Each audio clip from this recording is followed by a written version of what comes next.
Selamat datang di Literasi untuk Indonesia. Bahasa Indonesia, bahasa persatuan. Senantiasa kita lestarikan.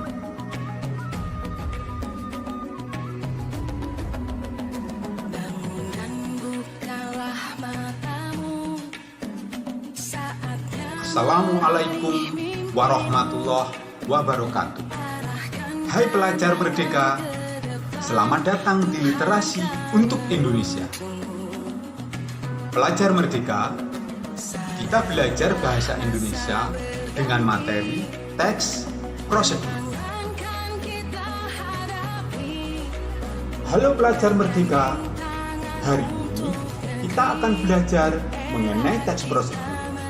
Tentunya masih dalam pelajaran bahasa Indonesia kelas 7 kurikulum merdeka. Adapun tujuan pembelajaran kita adalah mengenal dan mengidentifikasi teks prosedur. Sebelum masuk ke materi, Pak Suko ingin bertanya kepada pelajar merdeka. Apakah kalian pernah melihat atau membaca infografi? Contoh infografi dapat dilihat dalam Selandia ini. Infografi tentang menjaga kebersihan masjid dan musola dari COVID-19. Kita tahu bahwa setidaknya ada 6 cara yang bisa dilakukan untuk menjaga kebersihan masjid dan musola dari COVID-19. Yang pertama adalah menjaga kebersihan lantai masjid atau musola dengan cairan disinfektan. Yang kedua, menjaga kebersihan karpet atau alat sholat lainnya dengan rutin dan konstan. Hingga yang terakhir, kita mengawasi penyebaran penularan virus di sekitar masjid dan musola. Contoh berikutnya yaitu infografis pesan kesehatan mata dari Dinas Kesehatan. Setidaknya 6 cara menjaga mata. Yang pertama, mengkonsumsi sayuran dan buah yang berwarna. Contohnya, mengkonsumsi pepaya dan buah anggur. Lalu, yang terakhir, melindungi mata saat melakukan pekerjaan. Lantas, pertanyaannya, apa hubungannya dari kedua infografi tadi dengan teks prosedur? Teks prosedur adalah teks yang berisi langkah-langkah, instruksi panduan, atau petunjuk dalam melakukan suatu kegiatan. Bentuk teks ini bisa berupa tulisan panjang, gambar, atau infografi. Lantas, sebenarnya apa tujuan penulisan teks prosedur? Teks prosedur bertujuan memberikan petunjuk kepada pembaca dalam melakukan pekerjaan secara tepat. Bentuk panduan biasanya berupa ajakan, larangan, atau perintah. Dan selanjutnya, teks prosedur memiliki ciri-ciri khas di antaranya. Yang pertama, mengandung langkah-langkah suatu kegiatan.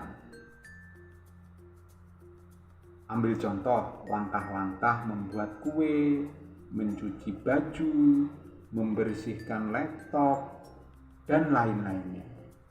Yang kedua, singkat, padat, dan jelas dalam bentuk poin atau nomor. Meski demikian, tidak semua teks prosedur menggunakan metode ini. Ada pula teks prosedur yang berbentuk paragraf. Yang ketiga, disusun sistematis dan sangat detail. Hal ini bisa berdampak pada kegagalan praktek atau hasil yang didapat tidak maksimal bahkan gagal apabila tidak dipaparkan secara sistematis dan jelas. Yang keempat, mengandung kalimat saran dan larangan. Dalam teks prosedur ditulis untuk membantu kamu menghindari kesalahan saat berpraktek cara dan tahapan dalam membuat sesuatu dengan benar. Yang kelima, informasi yang disajikan bersifat objektif. Teks prosedur bukan hasil khayalan atau karangan, melainkan hasil dari pengalaman, analis, dan percobaan yang dilakukan penulis, sehingga pembaca tidak akan merasa melakukan sesuatu prosedur yang salah. Yang keenam, berisi bilangan, urutan, atau angka. Teks prosedur juga berisi suatu tahapan yang dibuat dalam bentuk poin,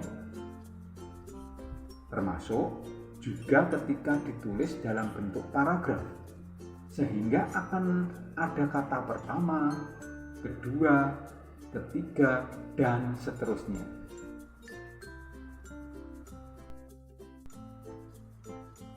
Lantas, kerangka yang dimiliki teks prosedur yang harus kamu ketahui diantaranya: 1. Tujuan. Teks ini berisi tentang tujuan membuat atau mengoperasionalkan sesuatu. Yang kedua, bahan. Biasanya, bahan terdiri dari alat yang digunakan dalam membuat sesuatu. Terkadang, teks prosedur tidak memiliki bagian bahan. Yang ketiga, langkah atau metode. Berisi langkah-langkah atau urutan-urutan yang harus dilakukan agar tujuan yang digariskan dalam maksud sasaran yang diinginkan dicapai. Langkah-langkah atau urutan harus berurutan dari yang pertama sampai yang terakhir. Itulah pembahasan materi pembelajaran mengenal dan mengidentifikasikan teks prosedur hari ini. Semoga bermanfaat dan sampai jumpa di materi berikutnya.